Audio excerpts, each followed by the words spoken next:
अस्सलाम वालेकुम दोस्तों, यहाँ पर एक और ताज़ा तरीन ब्रेकिंग न्यूज़ से आपको आगाह करते चलेंगे। जापान के समंदर में अजीबोगरीब वाक़या पेश आया। नाजरीन, इस तस्वीर में जैसा कि आपने देखा, एक बंदा जो कि सोने के संदूक में सोया हुआ था और इसका सारा जिस्म काला पड़ गया था और कपड़े फट गए थे।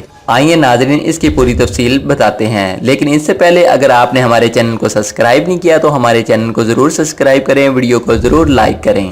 तो नाजरीन, जापान के समुंदर में एक अजीब और हैरत अंगेज़ चीज़ पाई गई। एक बंदा जो कि सोने के संदूक में सोया हुआ था।